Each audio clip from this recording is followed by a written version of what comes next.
ठीक है गाइस, आगे बढ़ते हैं। और फेज कंट्रोल्ड रेक्टिफायर का सेकेंड स्टेज, अभी तक हमने क्या स्टडी की? Single phase half wave controlled rectifier, ये हमने स्टडी की अभी तक। और यहाँ पर हमने क्या देखा? यहाँ पर हमने आर लोड के लिए देखा, आर एल लोड के लिए देखा, आर एल और ई इस लोड के लिए देखा, आर ई लोड के लिए देखा।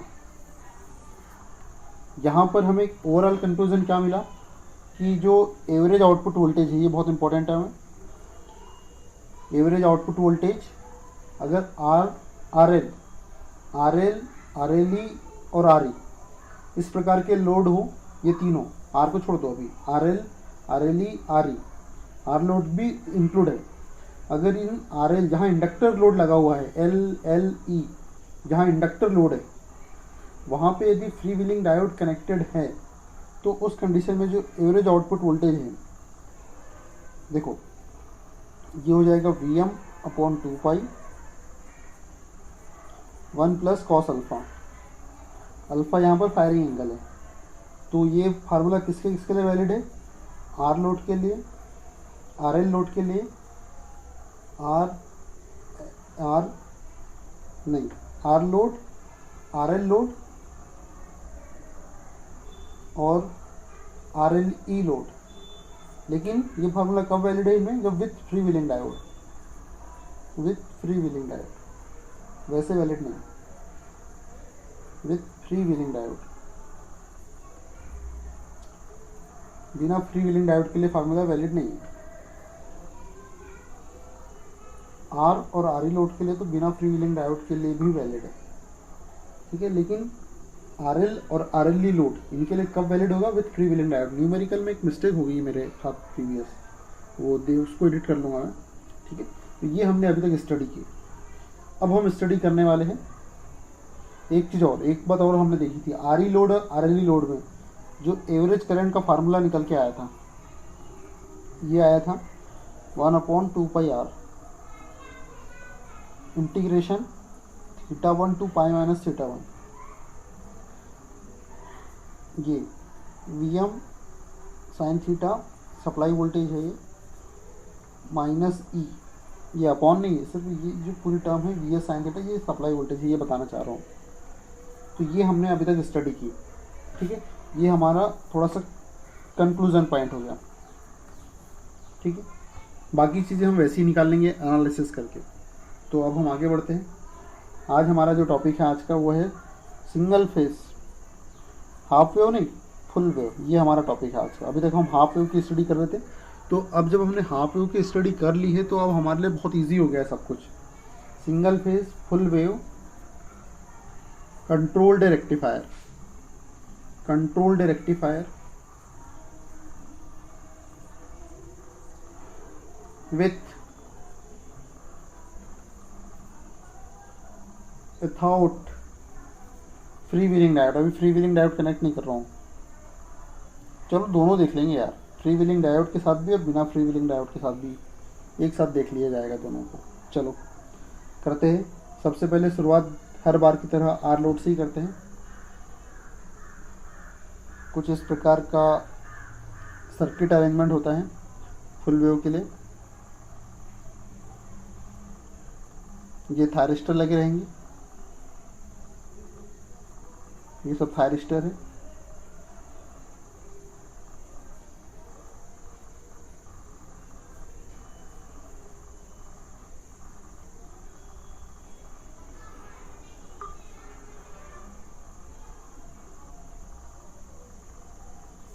ये है फुल वेव कंट्रोल रेक्टिफायर, इस प्रकार से। और ये है लोड,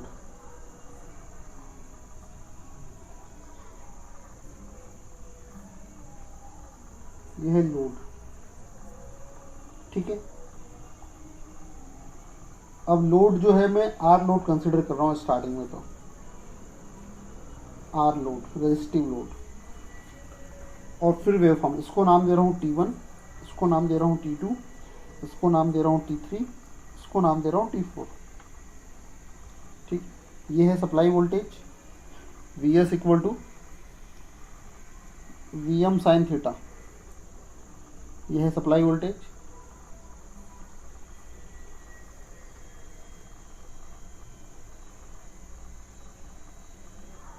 तो इसके अंदर जो करंट फ्लो होगा वो होगा आई नॉट करंट फ्लो होगा इसके अंदर रेजिस्टिव लोड के लिए।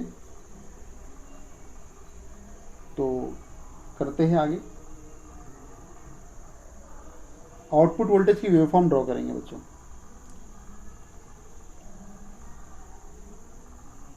ये सप्लाई वोल्टेज,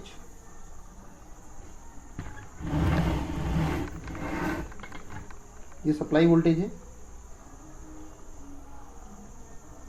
ये सप्लाई वोल्टेज की वेवफॉर्म। ठीक है, ये मैक्सिमम वैल्यू है Vm, और ये जो वेवफॉर्म है Vs की, इसकी वैल्यू है Vm साइन थीटा। ठीक है, अब देखो क्या हो रहा है, सब अब साथ साथ चलते हुए जाते हैं। ये है पॉजिटिव हाफ साइकिल और ये है नेगेटिव हाफ साइकिल। तो अभी स्टार्टिंग करते हैं पॉजिटिव हाफ साइकिल से। During positive half cycle, during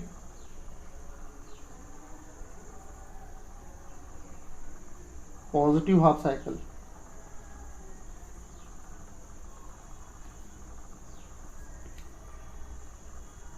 positive half cycle में क्या हो रहा है, जो पोलैरिटी रहेगी सप्लाई वोल्टेज की, वो सपोज करते कि वो ऐसी, तो कहाँ कहाँ प्लस आ जा रहा है। अच्छा रुको बच्चों, थोड़ा सा डायग्राम मेरे यहाँ गड़बड़ हो गया, सुधार लो, कोई दिक्कत नहीं है। ये सप्लाई ऐसे नहीं कनेक्ट करना है, सप्लाई इस प्रकार से कनेक्ट करना है।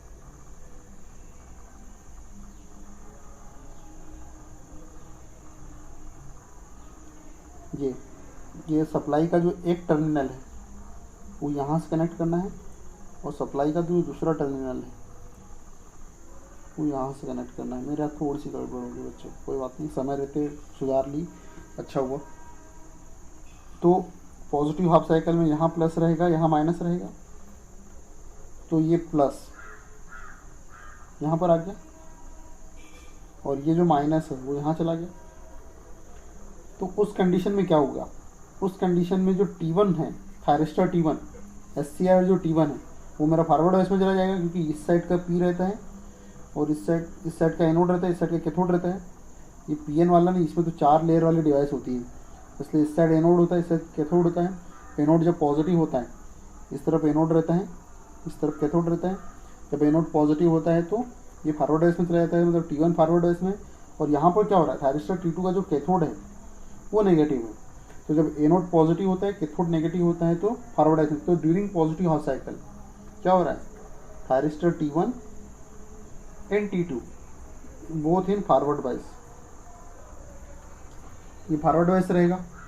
तो हमारा जो एजम्पशन रहेगा, हम अब एक रेफरेंस मान लेंगे बच्चों, हम एक रेफरेंस मान लेंगे हम कि जब यहाँ प्लस आएगा, यहाँ माइनस आएगा, तो ये फॉरवर्ड वाइस में रहेगा।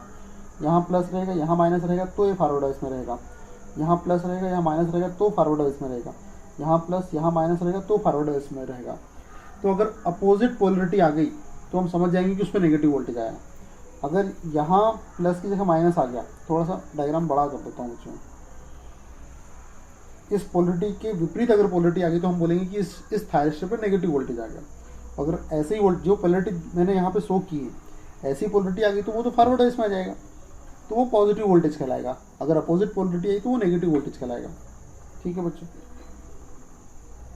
तो ड्यूरिंग पॉजिटिव हाफ साइकिल में T1 और T2 फॉरवर्ड वाइस में है। जब T1 और T2 फॉरवर्ड वाइस में, तो ये जो सर्किट है ये कैसे हो जाएगा, ये सर्किट कुछ ऐसा बन जाएगा।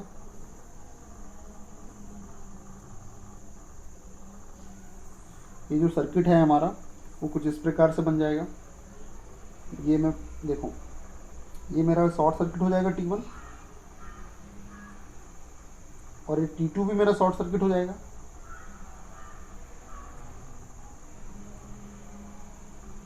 ठीक है, तो शॉर्ट सर्किट का तो वोल्टेज भी जीरो होता है, इसलिए ये एनोड कैथोड का कोई सेंस ही नहीं रहेगा अब इधर। ठीक है, तो ये शॉर्ट हो गया।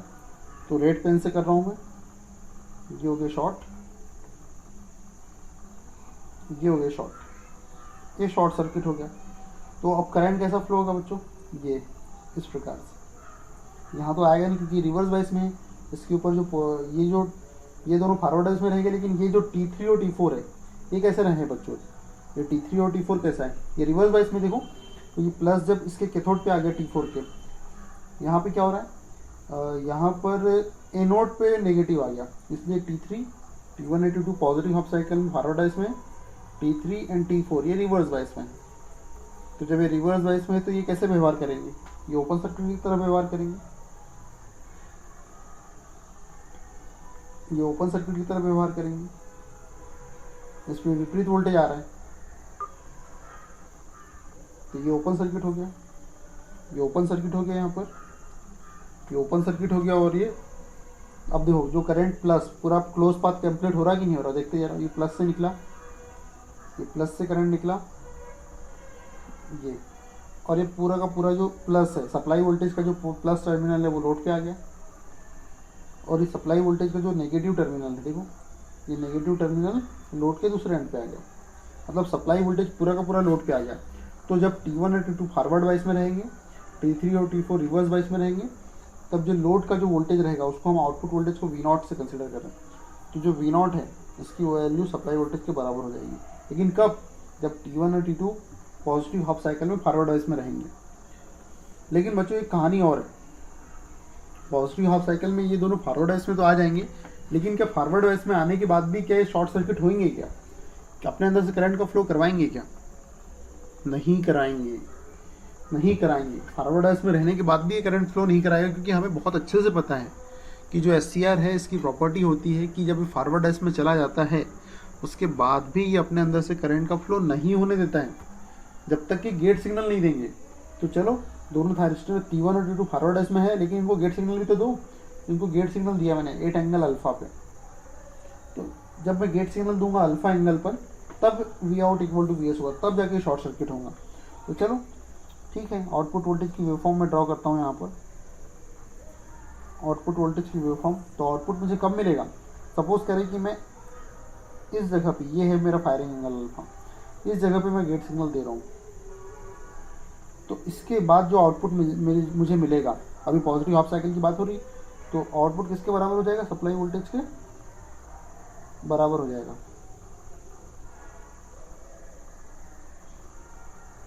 आउटपुट सप्लाई वोल्टेज के बराबर हो जाएगा। ठीक है, ये हो गया।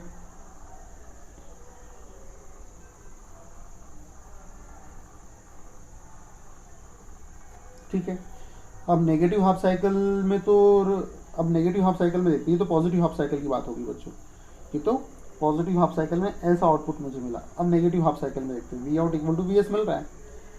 ठीक है, और ये भी तो VS ही है बच्चों, ये VS ही पूरा VS है, VS equal to VM sin theta.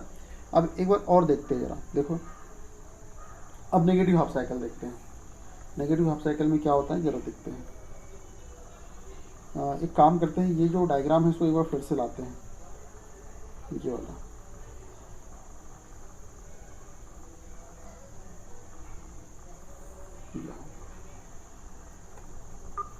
और लिख देते हैं यहाँ पे during negative half cycle.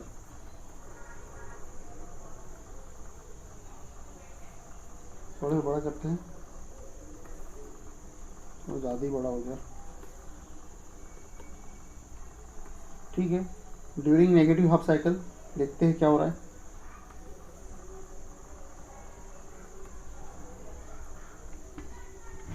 Negative half cycle में क्या होगा, एक बार डायग्राम से देखना पड़ेगा।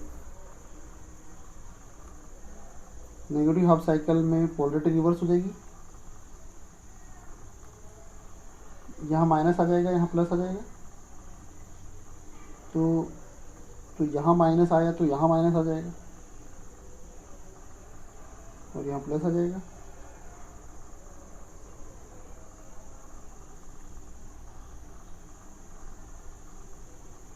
जब यहाँ माइनस आया तो ये नीचे वाला T4 फॉरवर्ड डाइस में चला जाएगा और यहाँ पर T3 फॉरवर्ड डाइस में चला जाएगा। तो T3 and T4 forward dice में चले जाएंगे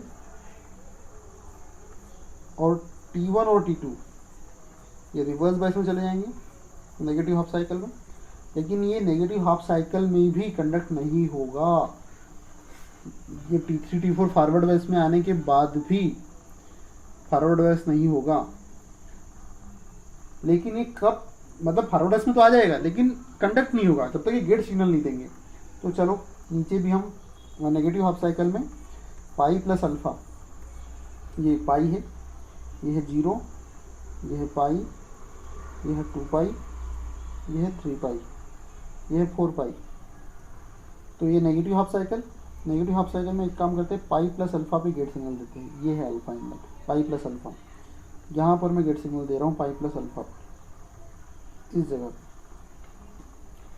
इस जगह पे गेट्स, क्योंकि नेगेटिव हाफ साइकिल में भी मेरा जो SCR है वो फॉरवर्ड है इसमें है।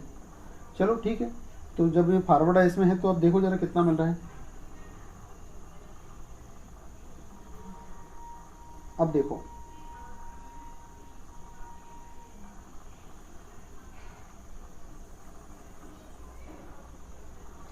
तो ये प्लस, ये माइनस यहाँ है, माइनस फिर से पोलरिटी वही माइनस। ये देखो ये माइनस साइन है, ये माइनस साइन यहाँ से होता हुआ यहाँ पहुँच जाएगा। और ये प्लस साइन, अच्छा पोलरिटी रिवर्स की नहीं बच्चों? अरे नहीं की, रुको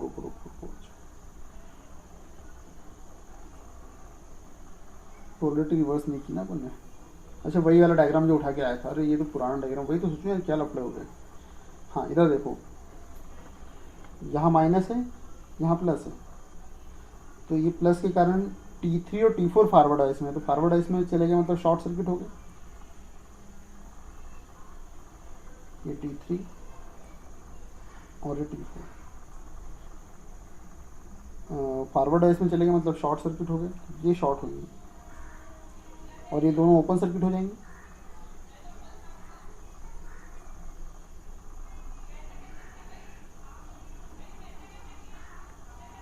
तो ये जो प्लस है ये माइनस यहाँ से होता हुआ फिर पहुँच गया लोड पे, और ये प्लस यहाँ से तो फिर पहुँच गया लोड पे।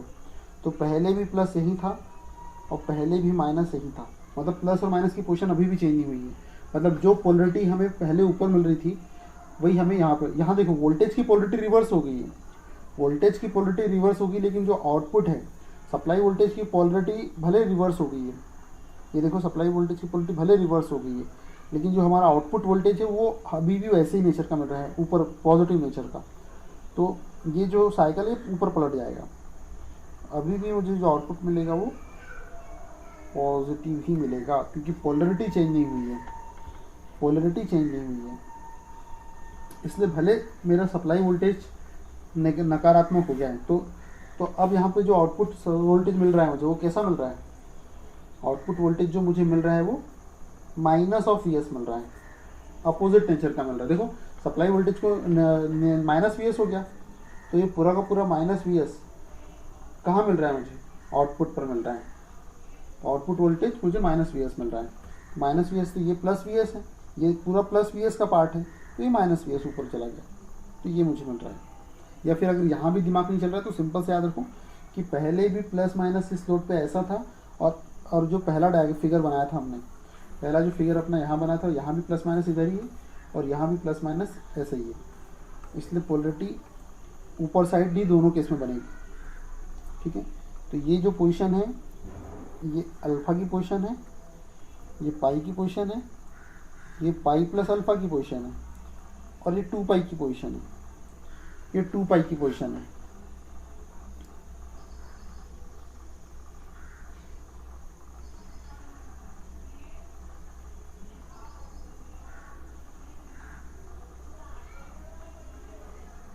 ठीक है बच्चों, तो ये हो रहा है, तो ये आउटपुट वोल्टेज है। अब करंट की बात करें तो रेजिस्टिव लोड की कंडीशन में, जब आर लोड की बात चल रही हो, रेजिस्टिव लोड की बात चल रही हो, तो उस कंडीशन में जो वोल्टेज की वेवफॉर्म है उसी को करंट की वेवफॉर्म फॉलो करती है। तो अलग से बनाने की कोई ज़रूरत नहीं है, इसी में आगे बढ़ा देते हैं, इसी में आगे बढ़ा देते हैं। और जैसी वोल्टेज की वेवफॉर्म है तो करंट की वैल्यू क्या हो जाएगी, अब ये यहाँ से निकल गई तो करंट की वैल्यू कितनी हो जाएगी, V0/R। सिंपल, सीधे निकाल सकते हो, फार्मूले से भी निकाल सकते हो। V0/R इतना मैग्नीट्यूड का I0 निकलेगा, ठीक है। तो इसी को फॉलो करते हुए करंट की वेवफॉर्म बनेगी।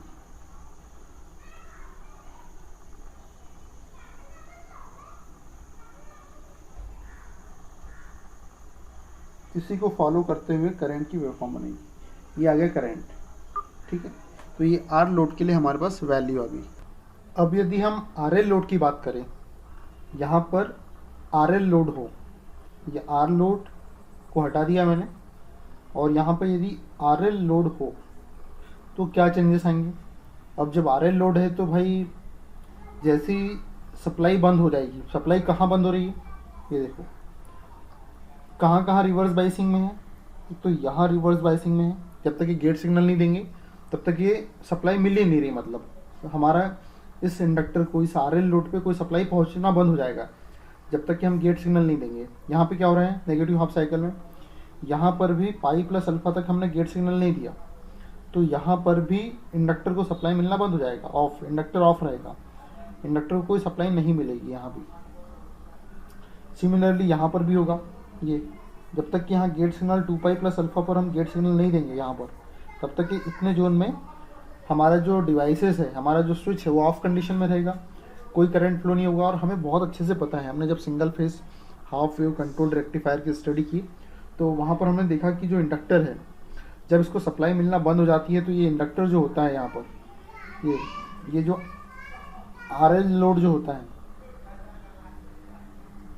ये जो आर एल लोड होता है, ये एल लोड क्या करता है, जब इसको सप्लाई मिलती है तो पोलरिटी यहाँ प्लस रहता है, यहाँ माइनस रहता है, लेकिन सप्लाई जैसे ही मिलना बंद हो जाती है ये अपनी पोलरिटी रिवर्स कर लेता है, ये अपनी पोलरिटी रिवर्स कर लेता है।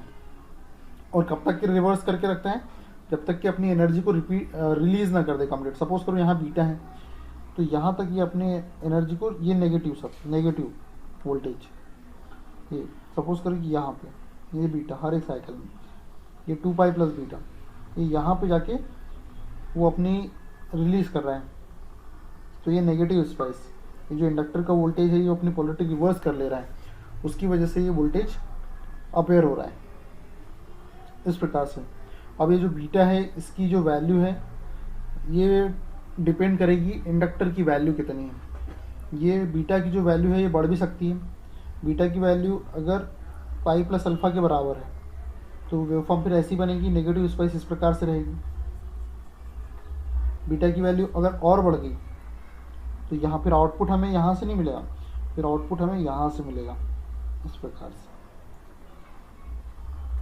ये अगर इसकी वैल्यू बढ़ गई तो फिर आउटपुट हमें यहाँ से नहीं मिलेगा, फिर आउटपुट हमें यहाँ से मिलेगा। इस प्रकार से हमारी वेवफॉर्म बनेगी, ठीक है बच्चों। अब ये जो वेवफॉर्म है ये नेगेटिव स्पाइस, ये जो नेगेटिव स्पाइस है इसको अगर हटाना है तो क्या कर सकते हैं, एक फ्री व्हीलिंग डायोड लगा सकते हैं। यहाँ पे एक फ्री व्हीलिंग डायोड लगा सकते हैं। जैसे ही हम फ्री व्हीलिंग डायोड लगाएंगे वैसे ही जो नेगेटिव वोल्टेज है ये पूरा का पूरा वोल्टेज इस डायोड से होकर ये डायोड के क्रॉस अपेयर होगा, ये फॉरवर्ड डाइस में आ जाएगा और करंट ऐसा फ्लो होगा, तो ये शॉर्ट सर्किट हो जाएगा। तो शॉर्ट सर्किट के अक्रॉस जो वोल्टेज है वो जीरो। जैसे ही हम फ्री व्हीलिंग डायोड लगाएंगे ये जो नेगेटिव स्पाइस क्रिएट हो रही है ये रिमूव हो जाएगी, ये जो नेगेटिव स्पाइस है वो रिमूव हो जाएगी, ये नेगेटिव स्पाइस खत्म हो जाएगी बच्चों, ये पूरा जीरो हो जाएगा, नेगेटिव स्पाइस नहीं मिलेगी फिर हमें केवल पॉजिटिव सप्लाई मिलेगी, नेगेटिव स्पाइस खत्म हो जाएगी हमारी। और इससे क्या एडवांटेज है फ्री व्हीलिंग डायोड से, हमारी एवरेज वैल्यू बढ़ जाएगी, करंट में कोई चेंजेस नहीं आएगा, करंट में कोई चेंजेस नहीं आएगा, करंट तो बीटा तक फ्लो होगा, करंट तो है। जब इंडक्टर आ गया तो सडन इंक्रीमेंट नहीं होगा, फिर वेवफॉर्म भी चेंज हो जाएगी, अगर इंडक्टर है तो सपोज करो कि यहाँ बीटा है, ये बीटा है, ये बीटा है। तो करंट यहाँ से धीरे धीरे बढ़ना चालू होगा, सडन इंक्रीमेंट नहीं होगा क्योंकि inductor sudden change of current का अपोज करता है। ये करंट बढ़ा बड़ा बड़ा बड़ा बड़ा, अब फिर यहाँ वोल्टेज कम हो रहा है और यहाँ पे क्या है, यहाँ पर आने के बाद तो करंट फ्लो ना बंद ही हो जाएगा, पर वो इंडक्टर के अंदर जो एनर्जी है वो अपनी एनर्जी को रिलीज करेगी पोलरिटी रिवर्स करके। तो धीरे धीरे धीरे धीरे धीरे करंट इस प्रकार से कम होगा। यहाँ से वोल्टेज बढ़ेगा बड़ा बड़ा बड़ा, और जैसे ही ये नेगेटिव स्पाइस आई मतलब इंडक्टर ने अपनी पोलरिटी रिवर्स कर ली है और वो अपनी एनर्जी को रिलीज कर रहा है, तो फिर ये एनर्जी रिलीज करेगा। इस प्रकार की वेवफॉर्म बनेगी। अगर बीटा की वैल्यू लार्ज है तो फिर वो फिर एनर्जी रिलीज नहीं करेगा, धीरे धीरे धीरे धीरे।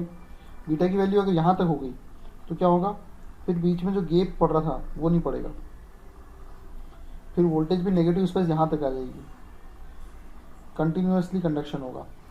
फिर ये जो वोल्टेज यहाँ जीरो, करंट जो यहाँ जीरो होगा वो यहाँ नहीं होगा, वो यहाँ जीरो होगा, फिर यहाँ से बढ़ना चालू हो जाएगा और फिर इस प्रकार से ये प्रोसेस कंटिन्यू चलेगी। मतलब इंडक्टर की वैल्यू अगर बहुत ज़्यादा लार्ज है तो फिर कंडीशन क्या क्रिएट हो सकती है, कंडीशन ये भी क्रिएट हो सकती है कि वो डिस्चार्ज ही ना हो। ये देखो हर बार यहाँ से चार्जिंग हो रही है, हर बार यहाँ से चार्जिंग हो रही है,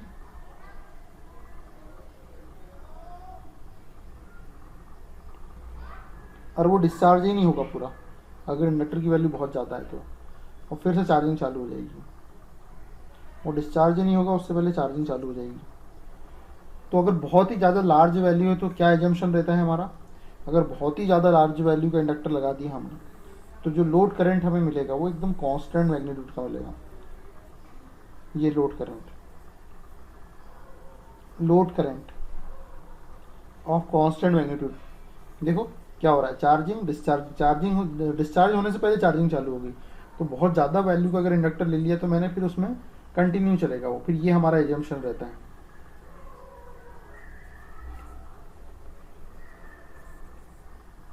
ठीक है बच्चों, ये बात। अभी बच्चों जब मैं न्यूमेरिकल कराऊंगा आपको तो मैं आपको बताऊंगा कि आपको रटना कुछ भी नहीं है, कुछ भी नहीं रटेंगे हम, क्वेश्चन में ही वेवफॉर्म बना के सीधे सॉल्व करेंगे। ठीक है, तो अभी अगर क्लियर नहीं हुआ होगा तो आगे और क्लियरिटी आ जाएगी, क्लियर हो जाएगा। ठीक है, तो ये आई नॉट करंट हो गया। अब देखो यहाँ पर हो क्या रहा है बच्चों, ये जो पॉजिटिव हाफ साइकिल है, ये यहाँ पे कौन सा थायरिस्टर ऑन है, T1 और T2। यहाँ पे कौन सा ऑन है, T3 और T4। यहाँ पे कौन ऑन है, T1 और T2। इस प्रकार से।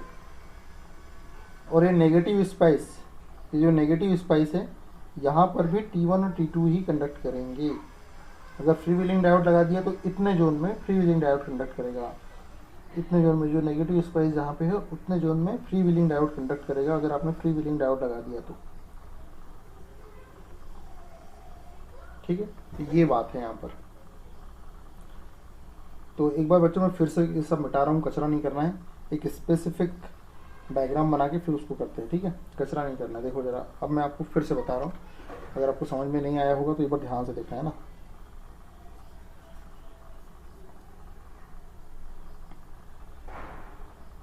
ये सप्लाई है मेरी,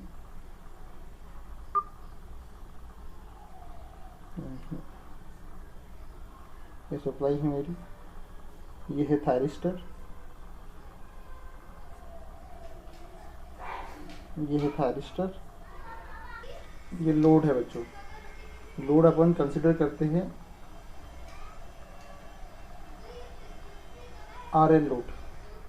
फिर से बता रहा हूँ मैं आपको ना, ध्यान से देखो, टाइम लगने दो, टाइम की चिंता नहीं करो।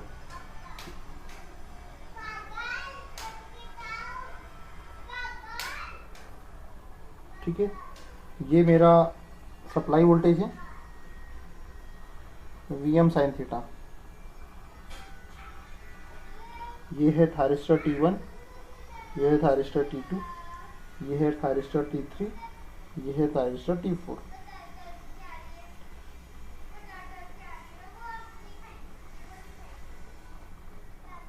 पॉजिटिव हाफ साइकिल वेवफॉर्म बनाएंगे आउटपुट की। ये सप्लाई वोल्टेज, ये सप्लाई वोल्टेज की वेवफॉर्म,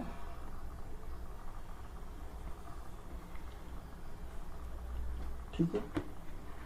अब जो आउटपुट की वेवफॉर्म बना रहा हूँ येलो पेन से बना रहा हूँ इसी के अंदर।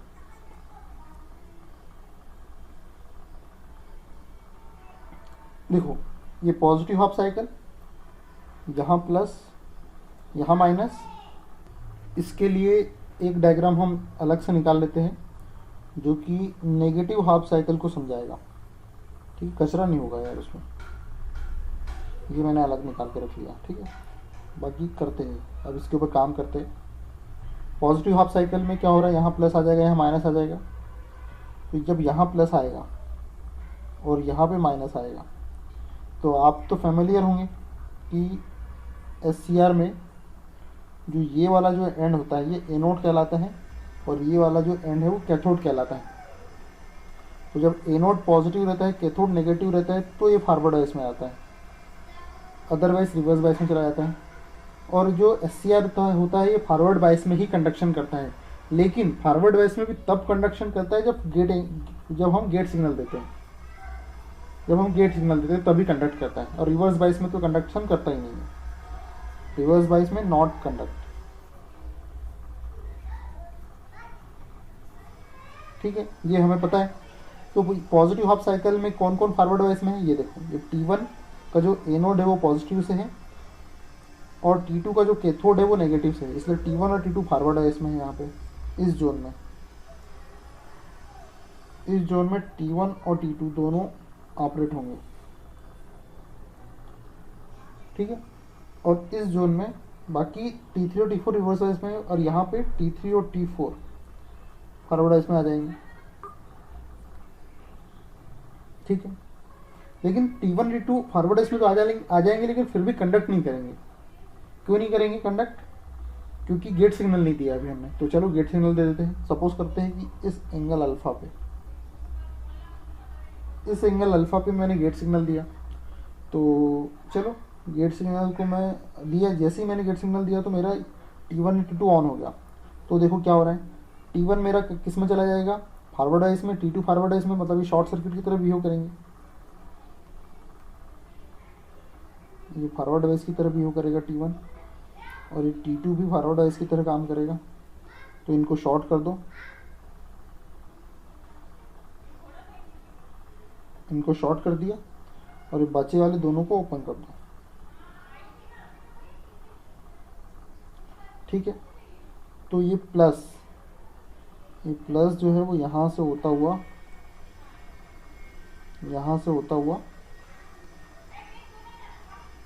ये जो लोड है इसके टर्मिनल पे आ गया। ये पूरा लोड है, और यहाँ पे इसके लोड के टर्मिनल पे प्लस आ गया। और ये जो माइनस है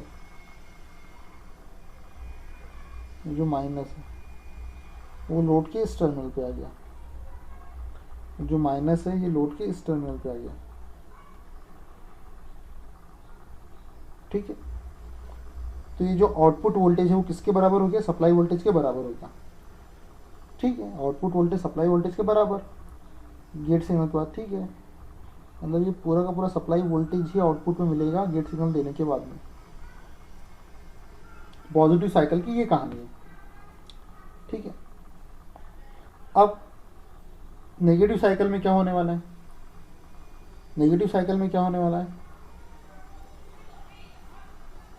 ये पोलैरिटी रिवर्स हो जाएगी।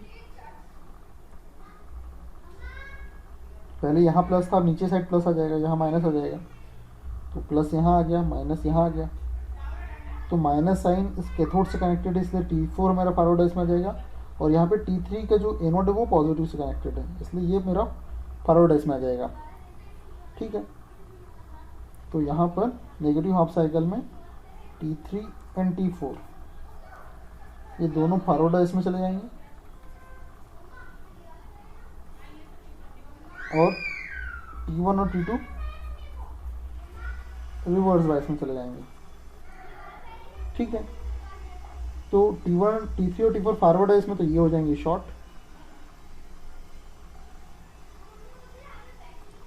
और ये हो जाएंगे ओपन।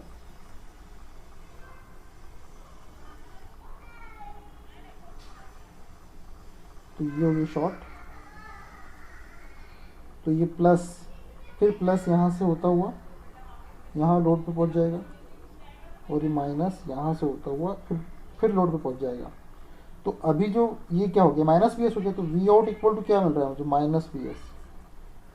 जो वी आउट मिल रहा है मुझे माइनस वी एस मिल रहा है, ठीक है। अब पर फिर भी फॉरवर्ड इसमें तो आ गया, लेकिन गेट सिग्नल जब तक ये नहीं देंगे तब तक के तो ये भी नेगेटिव हाफ साइकिल में भी काम नहीं करेगा। तो हम एक काम करते हैं, गेट सिग्नल देते हैं नेगेटिव हाफ साइकिल में। तो यहाँ तक क्या है, यहाँ तक ऑलरेडी पाई है और ये 2 पाई है, तो नेगेटिव हाफ साइकिल में भी गेट सिग्नल देना है। तो चलो ठीक है, देते हैं यहाँ पे गेट सिग्नल। तो ये यहाँ पे गेट सिग्नल दे रहा हूँ, तो वो क्या कहलाएगा, मैंने पाई प्लस अल्फा पे गेट सिग्नल दिया। अभी पाई यहाँ तक है और ये अल्फा एंगल पर, तो पाई प्लस अल्फा पर मैंने फिर से गेट सिग्नल दिया, ठीक है। पाई प्लस अल्फा पर मैंने गेट सिग्नल दिया, तो जो आउटपुट मिलेगा वो माइनस वी एस मिलेगा। माइनस वी एस का मतलब है कि ये जो है ये वी एस है, ये वी एस है। तो माइनस वी एस मतलब इसको अपोजिट कर दो, जस्ट इसके अपोजिट, क्योंकि आउटपुट क्या मिल रहा है मुझे, माइनस वी एस। तो वी एस तो ये है और इसका अपोजिट यहाँ ऊपर माइनस वी एस, तो ये आउटपुट मुझे मिल रहा है। लेकिन बच्चों एक चीज़ मैंने यहाँ पे छोड़ दी, मैंने क्या बताया था, जब इस लोड को सप्लाई मिलना, बस लोड को सप्लाई मिलना कब बंद होगी, इस जोन में, ये पाई से लेके पाई प्लस अल्फा तक इस जोन में क्या हो रहा है, एस सी आर कोई भी ऑन नहीं था, तो इस जोन में सप्लाई मिल नहीं रही थी। तो उस समय क्या करता है, अब जो प्लस माइनस का वोल्टेज है वो तो दोनों पे अपेयर होगा ना, इस इंडक्टर पे भी अपेयर होगा प्लस माइनस वोल्टेज। तो ये जब सप्लाई मिलना बंद हो जाएगा तो ये अपने पोलरिटी रिवर्स कर लेगा इंडक्टर, और तब तक के एनर्जी ये वोल्टेज को रिवर्स कर लेगा और करंट की सप्लाई अंदर करेगा, करंट की सप्लाई अंदर करेगा।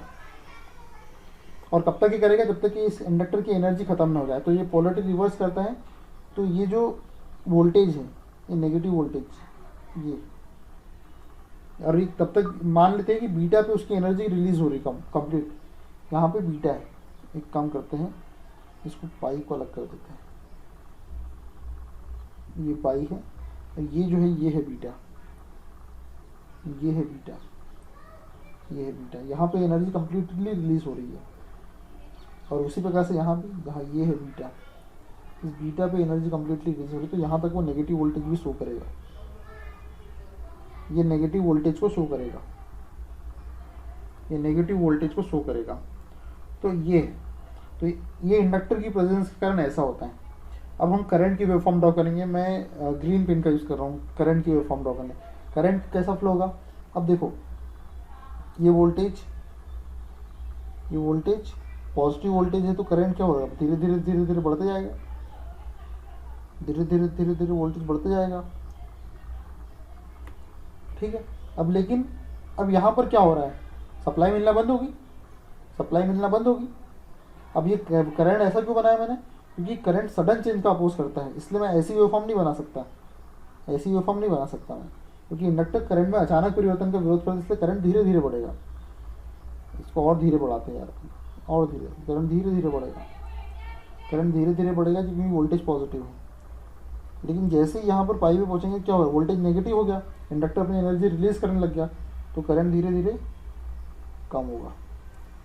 तो ये वेवफॉर्म हर साइकिल में रिपीट होगी, ये करंट धीरे धीरे बढ़ा, धीरे धीरे करंट बढ़ा, और जैसे वोल्टेज नेगेटिव हो गया धीरे धीरे अपने एनर्जी को रिलीज़ करने लगा, और बीटा पे अपनी कंप्लीट एनर्जी को रिलीज़ कर दिया उसने।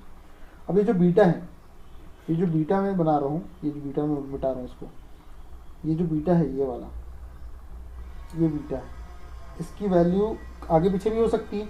अगर बीटा की वैल्यू यहाँ तक होगी, अगर बीटा की वैल्यू यहाँ तक होगी, तो ये जो करंट है वो यहाँ तक जाएगा। फिर ये जो करंट यहाँ से स्टार्ट हुआ, ये करंट अगर बीटा की वैल्यू यहाँ कहीं पे है, 2 पाई प्लस अल्फा, यहाँ पर फिर गेट सिग्नल देंगे।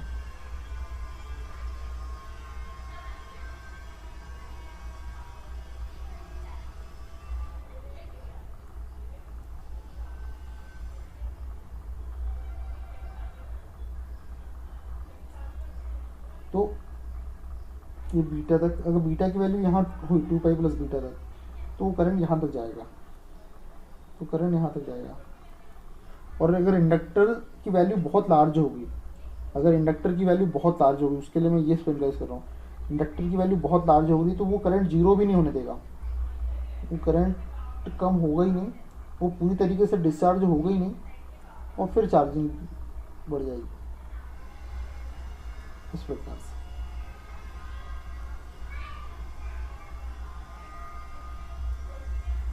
पूरी तरीके से डिस्चार्ज होगा ही नहीं इस प्रकार से। तो इसलिए जब हाई इंडक्टेंस रहता है तो हम ये कंसिडर करते हैं कि जो आई नॉट करेंट है उसकी वैल्यू ऐसे कांस्टेंट है इन केस ऑफ लार्ज इंडक्टेंस। ये एडवांटेज है इन केस ऑफ लार्ज इंडक्टेंस। अगर अब तो समझ में आ गया होगा आपको, और अभी भी नहीं आया तो हम आगे जब बढ़ेंगे तो धीरे धीरे इसमें कॉन्सेप्ट में क्लैरिटी आती जाएगी, कॉन्सेप्ट में क्लैरिटी आती जाएगी, और हम जब न्यूमेरिकल करेंगे तो उसमें और क्लैरिटी आ जाएगी। अब देखो बच्चों, यहाँ पर ये वेवफॉर्म में कचरा बहुत हो गया है, बहुत कॉम्प्लिकेटेड वेवफॉर्म हो गई, इसलिए मैं एक बार फिर से बना रहा हूँ इसे और फिर आपको समझाता हूँ। ये देखो, न्यू पेज पे बना देते हैं।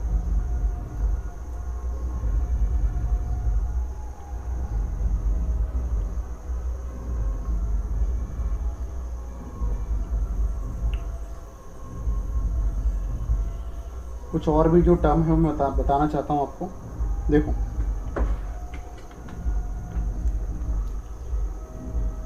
आरएल लोड के लिए बता रहा हूँ, ये मेरा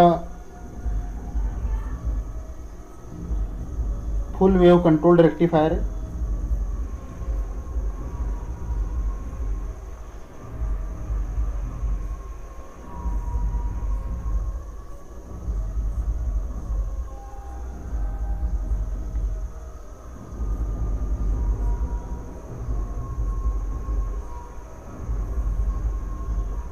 ये लोड लगा हुआ है आरएल,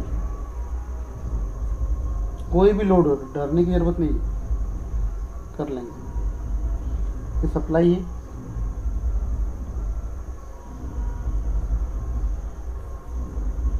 ये T1 है, ये T2 है, ये T3 है, ये T4 है, और ये लोड है मेरा।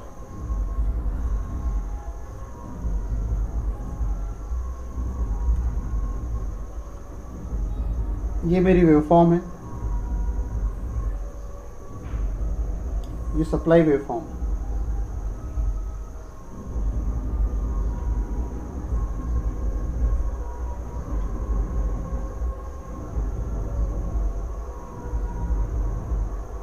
ये सप्लाई की वेवफॉर्म, और जो आउटपुट मुझे मिल रहा है, तो इसको वेवफॉर्म को थोड़ा सा और कर देते हैं।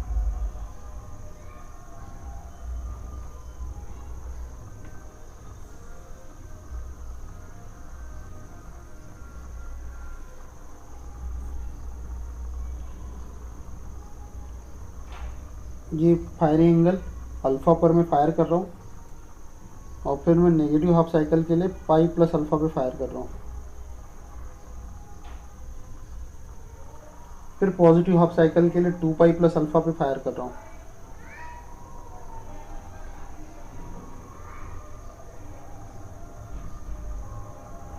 फिर ये 3 पाई प्लस अल्फ़ा पे फायर कर रहा हूँ।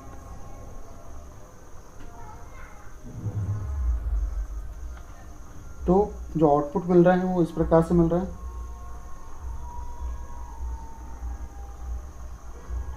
लेकिन इंडक्टर की प्रेजेंस के कारण नेगेटिव स्पाइस भी रहेगी। ठीक है, फिर वही ये Vs माइनस Vs हो जाएगा, जो कि हमने डेरिवेशन में देखा था, और नेगेटिव स्पाइस इंडक्टर के कारण।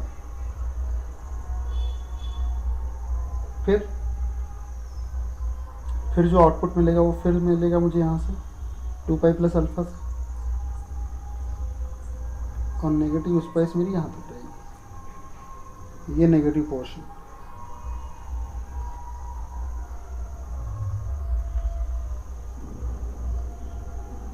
ठीक है, ये नेगेटिव पोर्शन। अब ये जो नेगेटिव वोल्टेज है इंडक्टर पे, इसके कारण मेरा जो लोड करंट है उसकी वेवफॉर्म कुछ इस प्रकार से बनेगी। ये जो लोड करंट फ्लो होगा उस प्रकार से, ये बीटा है एक्सटेंशन एंगल, ये एक्सटेंशन एंगल।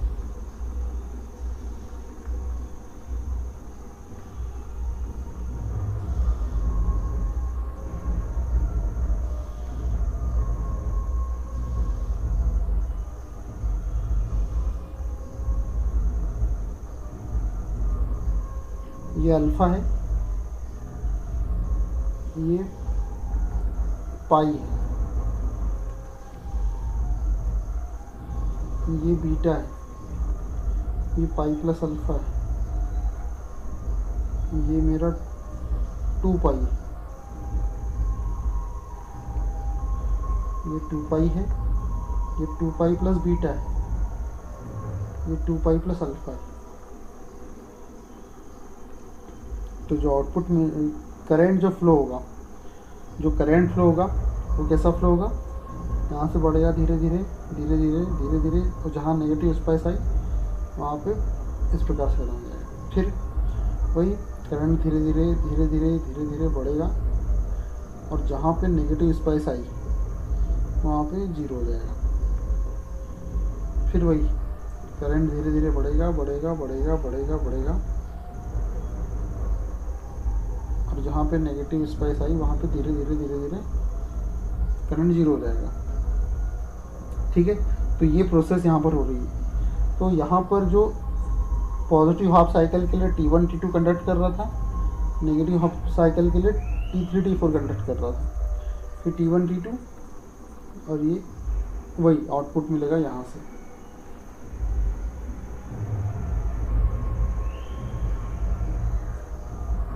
यहाँ T3 T4 इस प्रकार से। तो जो करंट फ्लो होगा वो भी T1 और T2 में फ्लो होगा। ये T1 T2 में फ्लो हो रहा है, ये T3 T4 में फ्लो हो रहा है, और ये T1 T2 में हो रहा है। और ये लार्ज इंडक्टेंस है तो वो क्या होगा, वो यहाँ टच करेगा, ये बीटा यहाँ पे आ जाएगा, और लार्ज होगा तो बीटा यहाँ पे पहुँच जाएगा। बीटा, ये एक काम करते हैं, इसको बीटा 1 नाम देते हैं, इसको बीटा 2 नाम देते हैं, इसको बीटा 3 नाम देते हैं इस जगह पे।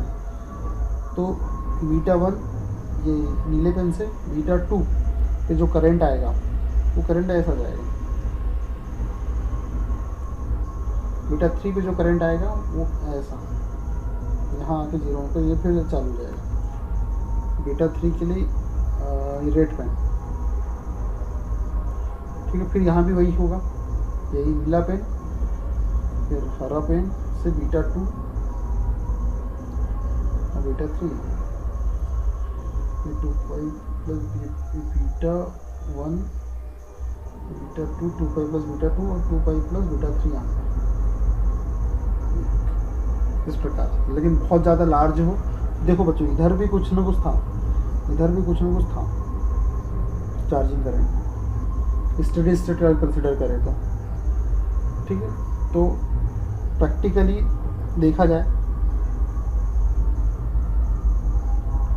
तो जो करंट फ्लो होगा, लोड करंट लार्ज इंडक्टेंस के लिए, लार्ज इंडक्टेंस के लिए जो करंट फ्लो होगा I0, वो एक कांस्टेंट मैग्नीट्यूड रखेगा, वो कांस्टेंट मैग्नीट्यूड रखेगा वो I0। अब देखो ये I0 है, यहाँ T1 T2 और यहाँ पे T3 T4। तो अब मैं करंट निकालता हूँ I T1 T2 का और T3 अलग अलग सेपरेट करंट। चलो ये I करंट निकालो T1 और T2 उसमें कितना फ्लो हो रहा है। तो ये देखो T1 और T2 में, ये T3 T4 में फ्लो हो रहा है, T1 T2 में इतना करंट फ्लो, क्योंकि ओवरऑल T1 कितना करंट फ्लो हो रहा है, ओवरऑल तो I0 करंट फ्लो हो रहा है इस लोड के अंदर, और वो I0 करंट कहाँ से जाएगा, वो T1 T2 या T3 T4 से होता हुआ ही जाएगा। तो T1 T2 कितनी देर कंडक्ट कर रहे हैं, अभी चलो ये मानते हैं बीटा 1 मानते हैं एक्सटेंशन एंगल को, तब की बात। तब जो करंट फ्लो हो रहा है बीटा 1 कहाँ पर है, यहाँ पर बीटा 1 का, ये करंट है आई T1 T2 जो कि कहाँ से कहाँ तक फ्लो हो रहा है, अल्फा से लेके बीटा 1 तक। अगर फ्री व्हीलिंग डायोड लगा देंगे तो फ्री व्हीलिंग डायोड से करंट पे कोई इफेक्ट नहीं पड़ने वाला, ठीक है। और यहाँ पे जो फिर T1 T2 यहाँ से स्टार्ट हुआ, ये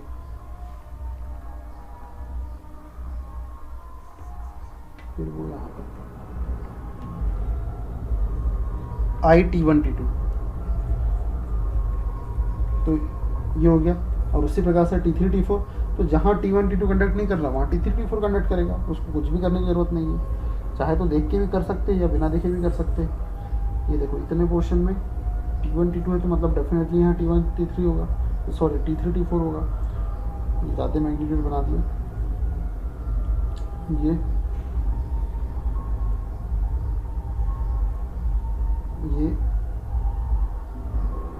आई T3 T4, क्योंकि overall constant I not flow रहा है, तो ये आई T3 T4, यहाँ भी आई T3 T4। इसकी एवरेज और आरएमएस वैल्यू निकालना तो बहुत इजी। चलो एक बार सोर्स करंट भी देख लेते हैं। सोर्स करंट का कितना मैग्नीट्यूड है, बहुत इजीली निकल जाएगा वो भी। सोर्स करंट निकाल लेते हैं।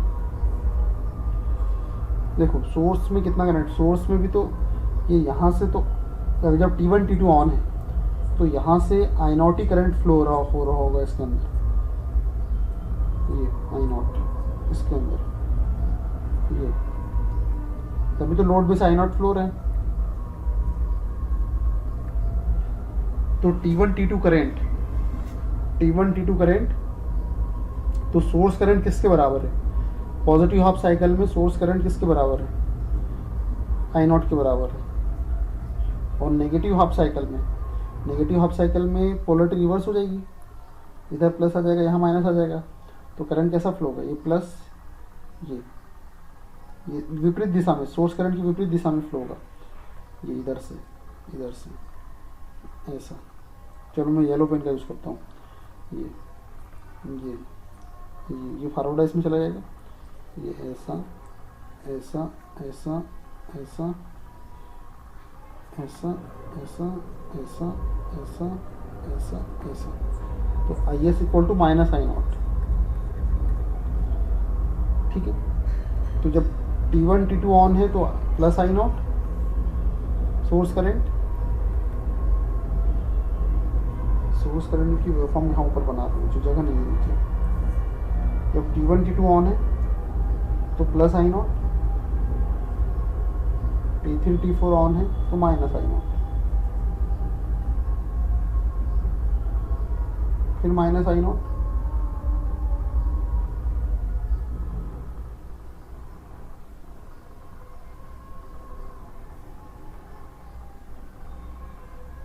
मतलब T1 T2 आइन प्रेजेंट है तो plus I not, T3 T4 present है तो माइनस आई नॉट। इस प्रकार से हमारी सोर्स करंट की वेवफॉर्म बनेगी। अब एवरेज वैल्यू निकालना, आरएमएस वैल्यू निकालना है तो बच्चों का खेल है, कुछ भी नहीं है उसमें, तो हम पहले ही निकालना सीख चुके हैं, इसलिए आपको एक बार बता देता हूँ कैसे निकालना है। एवरेज वैल्यू निकालना है इसकी तो फार्मूला सिंपल है। चलो इसको भाई एक्चुअली नए पेज पे ले जाता हूँ ना, क्योंकि जगह खत्म हो गई है।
हाँ, इसकी एवरेज वैल्यू निकालना सिखाना चाह रहा था मैं आपको।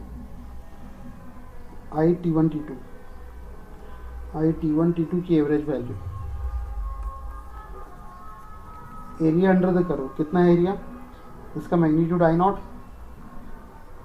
तो area under the curve formula क्या होता है एवरेज वैल्यू का, area under the curve, area under the curve upon time period तो 2 पाई। तो एरिया अंडर द कर्व कितना हो गया बच्चों, I naught into beta minus alpha upon 2 pi. ये आ गया आई T1 T2 की एवरेज वैल्यू। RMS वैल्यू निकालना है तो कोई प्रॉब्लम नहीं है, सिंपल मेथड लगाओ। आई T1 T2 RMS वैल्यू जो कि हो जाएगी 1/2 pi integration alpha to beta I naught का स्क्वायर डी थीटा और अंडर रूट के अंदर ये। तो सॉल्व कर लो, 1/2 pi I naught square theta limit alpha to beta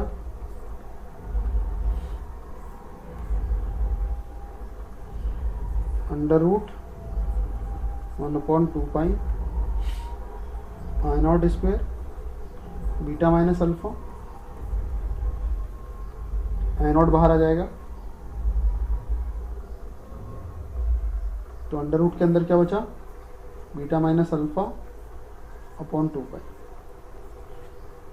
ये वाली टर्म आ गई बच्चों, ये होगी हमारी आई T1 T2 की RMS वैल्यू। इस प्रकार से हम निकालेंगे।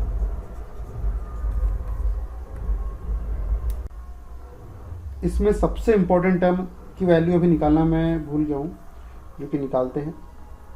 ये जो आउटपुट मिल रहा है मुझे येलो कलर से, ये येलो कलर से जो आउटपुट मिल रहा है मुझे, इसका एक्सप्रेशन निकालते हैं। ठीक है, अब इसका एक्सप्रेशन निकालते एक काम करते हैं, ये जो अभी फ्री व्हीलिंग डायोड लगा देते हैं। फ्री व्हीलिंग डायोड लगा देंगे तो जो आउटपुट मिलेगा वो केवल पाई तक मिलेगा, अल्फा से लेकर। ठीक है, हर साइकिल में ये नेगेटिव स्पेस खत्म हो जाएगी जब फ्री व्हीलिंग डायोड लगाऊंगा। तो अभी मैं यही मान रहा हूँ कि मैंने फ्री व्हीलिंग डायोड का यूज़ कर रहा हूँ, तब क्या एक्सप्रेशन निकलता है वो बहुत इंपॉर्टेंट है। बाकी एक्सप्रेशन भी हम चाहे तो निकाल सकते हैं। ठीक है, तो अभी केवल पाई तक कंडक्शन हो रहा है, नेगेटिव स्पेस की वजह से ये वाली जो टर्म है ये फिनिश हो गई, ये वाली टर्म इसको ये ख़त्म हो गई क्योंकि मैंने फ्री व्हीलिंग डायोड लगा दिया है। तो अब आउटपुट का एक्सप्रेशन निकालते हैं, average value we output average 1 upon time period जो है वो पाई तक, हर पाई के बाद साइकिल रिपीट हो रहा है इसलिए टाइम पीरियड पाई बन गया, integration alpha to pi VM sine theta d theta. तो ये हो गया 1/पाई VM बाहर आ गया, साइन थीटा का integration minus cos theta, minus sine भी बाहर निकाल लिया, cos theta alpha to pi.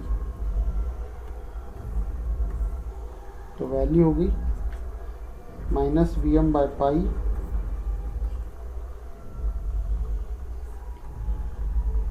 Cos pi minus cos alpha. तो VM by pi -1 minus cos alpha. ठीक है,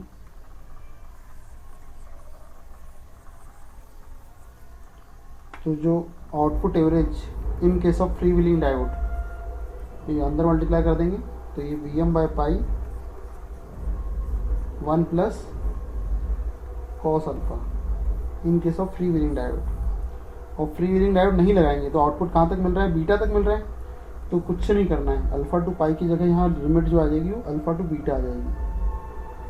इन केस ऑफ यदि अगर मुझे नेगेटिव स्पाइस को भी कंसिडर करना है तो आउटपुट मुझे कहाँ तक मिलेगा, वो बीटा तक मिलेगा। तो बस इतना सा चेंज करना है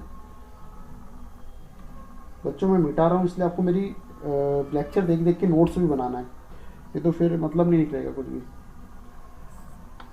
तो यहाँ हो जाएगा cos beta minus cos alpha, तो ये जो नया एक्सप्रेशन आएगा वो आ जाएगा Vm/पाई cos alpha minus cos beta. ये मेरे पास आ गया एक्सप्रेशन वी आउटपुट एवरेज, यदि बीटा तक कंडक्शन हो रहा है अगर फ्री व्हीलिंग डायोड नहीं लगा है तब, अदरवाइज ये वाला with free wheeling diode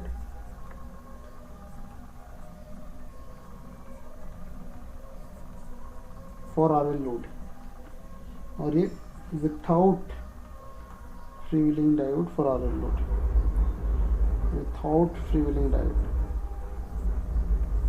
without free wheeling diode.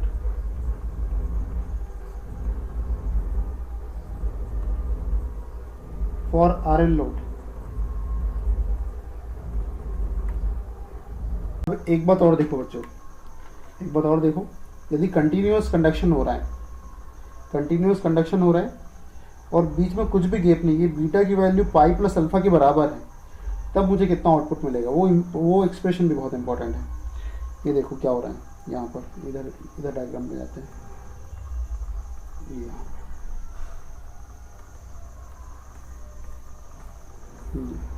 ये देखो, ये आउटपुट मुझे बीटा तक मिल रहा है। सपोज करो कि बीटा यहाँ तक है, यहाँ पर इंडक्टर अपनी एनर्जी को रिलीज कर रहा है, तब आउटपुट कितना हो जाएगा, ये बीटा यहाँ से हट गया, बीटा यहाँ चला गया, तो मुझे जो आउटपुट मिलेगा वो बीटा पूरा बीटा को पाई प्लस अल्फा तक कर दिया मैंने, तो आउटपुट मुझे यहाँ तक मिलेगा। तो जो करंट फ्लो होगा वो भी ये बीटा तक फ्लो होगा। ये जो ग्रीन वाली लाइन बनाई है मैंने, ये जो ग्रीन वाली लाइन है जिसको मैं अब येलो कर रहा हूँ,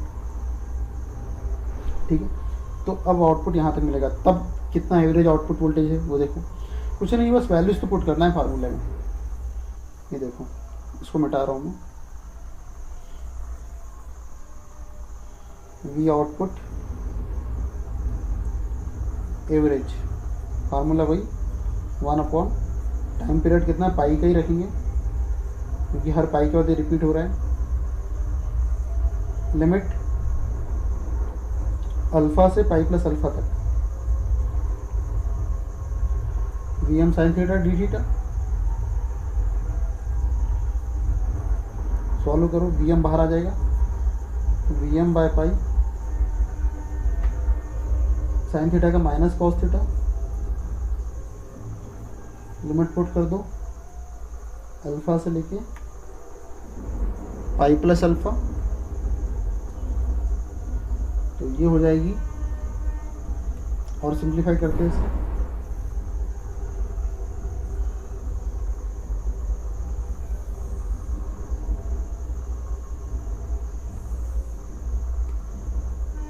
ये हो जाएगी माइनस Vm/पाई cos pi plus alpha minus cos alpha, cos pi plus alpha की जो वैल्यू होती है वो माइनस कॉस अल्फा होती है, तो माइनस Vm/पाई cos pi plus alpha equal to minus cos alpha, और यहाँ ऑलरेडी माइनस कॉस अल्फा है, इसको और सिंप्लीफाई करो तो ये हो जाएगा माइनस Vm/पाई माइनस ऑफ 2 कॉस अल्फा, तो मल्टीप्लाई कर दो अंदर, तो ये हो जाएगा 2 Vm/पाई कॉस अल्फा। ये बहुत इंपॉर्टेंट एक्सप्रेशन है, यहाँ पे मतलब कंटिन्यूसली कंडक्शन होगा इसमें। ये देखो कंटिन्यू कंडक्शन की जो लिमिट है ये, इसलिए बीटा पाई प्लस अल्फा के बराबर रहे तो कंटिन्यूस कंडक्शन होगा, बीच में गैप नहीं हुआ कुछ। ये देखो, ये यहाँ ख़त्म हुई, यहाँ से चालू होगी, ख़त्म हुई, यहाँ से चालू होगी, इस प्रकार से। तो हमें वी आउटपुट एवरेज, ये बहुत इंपॉर्टेंट फार्मूला है, याद रखना, 2 Vm/पाई cos alpha for continuous conduction, और बीटा किसके बराबर हो, जब पाई प्लस अल्फा के बराबर हो तब ये फार्मूला वैलिड है, और ये बहुत इंपॉर्टेंट है। Extinction angle pi plus alpha के बराबर होना चाहिए, तब ये फार्मूला वैलिड है। अरे याद रखने की ज़रूरत ही नहीं है, हम तो निकाल लेंगे हर बार, कोई दिक्कत नहीं है, उससे परेशान होने की ज़रूरत नहीं है।